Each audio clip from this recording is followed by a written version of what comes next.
کی روایت ہے.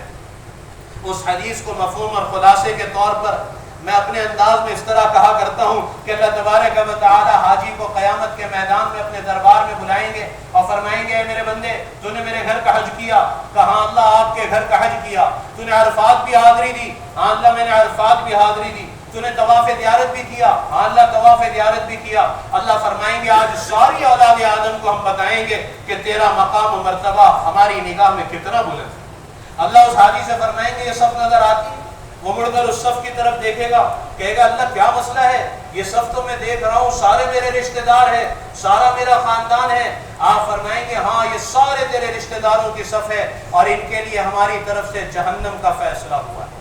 یہ حرام کے مرتکب ہوئے, کبائر کے مرتکب ہوئے, بغیر توبہ کے دنیا سے آئے, خاتمہ ایمان پر ہوا ہے, عارضی طور پر ان کے لیے جہنم کا فیصلہ ہوا ہے. اللہ اس مہمان سے, اللہ اپنے اس حاجی بندے سے فرمائیں گے اے میرے حاجی بندے اس صف میں داخل ہو جا اور ان میں سے جس 400 کا تو چاہے, جن 400 لوگوں کا تو چاہے, جس کا تو انتخاب کرے, اس مجمع سے ہاتھ پکڑ کر 400 لوگوں کو باہر نکال اور اپنے ساتھ لے کر جنت میں داخل ہو جا. سبحان اللہ. تو حاجیوں کتنی بڑی خوش قسمتی ہے کہ آپ میں سے, ہم میں سے ہر ایک کو 400 آدمیوں کی شفاعت کا حق دیا جائے گا. کہو سبحان اللہ. اور آگے اور خوش ہو جاؤ. راوی کہتے میں برابر یاد نہیں رکھ سکا اس لیے 400 افراد کہہ رہا ہوں.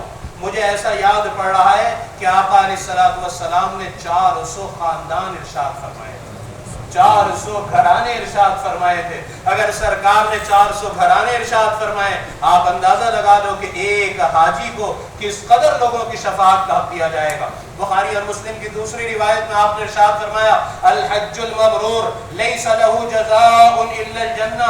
وہ لوگوں سنو سنو, تم کہہ رہے ہو اتنا خرچ کر رہے ہیں, اتنی قوت بدن کی لگانے کے لیے تیار ہیں, کیا ریٹرن ملے گا؟ فرمایا ہمارا تمہارے ساتھ کمٹمنٹ ہے, اس حج کے بدلے ہم تم سے جنت کا کمٹمنٹ کر رہے ہیں, تم سے جنت ڈن ہے, ہم جنت سے کسی چیز پر, کم چیز پر تم سے راضی نہیں ہوں گے. اللہ اکبر, کتنی بڑی چیز. لیکن ایک بات اس حدیث مبارکہ میں ہے, ابھی اس کا موقع نہیں, لیکن صرف ہنٹ دے کر آپ کو آگے کہ اس حدیث مبارکہ میں ایک شرط لگائی گئی. جیسے بعض کمپنی بڑی بڑی سکیمز لاتی ہیں تو نیچے TNC اپلائی ہوتی ہے, ٹرمز اینڈ کنڈیشنز ہوتی نہیں ہوتی. ایک شرط یہاں لگائی ہے کہ حج کے بدلے جنت کو کمٹمنٹ بالکل ڈن ہے اور 400 آدمیوں کی شفاعت کا حق بھی تمہیں دیا جائے گا.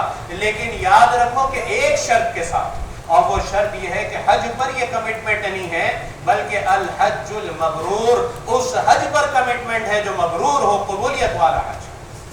یہ ایک میرا عنوان ہے 1.5-2 گھنٹے کا. کاش موقع ہوتا تو میں آپ